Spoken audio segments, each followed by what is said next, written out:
No, not really. A lot of it is me just trying to figure out Will.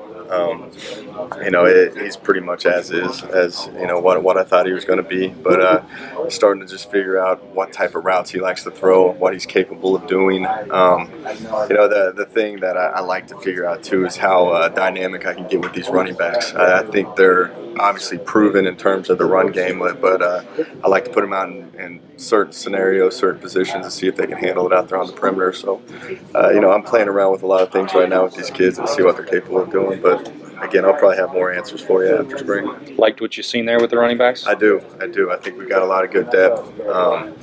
All types of backs. I think there's a couple of them that have the home run shot. I think there's a few guys that can be a great third down back. And you throw like Tevin Bush in the mix. He's just young, and he's trying to figure out the scheme, but he shows signs of being an explosive player as well.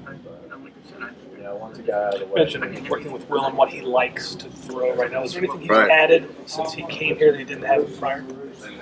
In terms of just route concepts that he can do. Like I start him off, you guys have probably seen me in warm-ups, I start him off with these quick throws with, we call them our quick screens, where we see how fast he can get the ball in and out of his hand. So right there, I'm just doing a lot of repetition with him where he gets comfortable with getting the ball in and out of his hand. But, I like to test how far he can throw the ball at times, how long we can, how athletic he is, maybe move him out of the pocket, get a longer protection, and see how far he can extend the field, because I think we do have some receivers that have got some top-end speed that I think we got to use to our benefit. So, each day I go out there with a new shot play to see how far he can throw it and what he's comfortable with doing. But, he's a pretty all-around kid. He can end up making a lot of throws. Today we're going to be working those deep comebacks to the field, so we'll see how comfortable he is with that. You do cross hash with that? Cross hash, yeah, just to see if he can do it or not. You look at your installing, so right now you're still in the middle of that. At what point into the fall, when do you start to pull back a little bit? I've got a lot of it already in right now, but I'll start to pull back. I think when you start getting into the scheme of things, when you are getting into the game plan at Virginia Tech, that's when we start really trying to expand it. But right now, I'm just trying to get our base concepts from your counter and your power and your stretch and your inside zone, and just make sure that we're had it up right, that the back's path is mirrored to the offensive line. And then once you feel comfortable with that, you just keep repping it over and over and over again, and then we start on to some scheme type things versus like what we see probably versus Virginia Tech or East Carolina.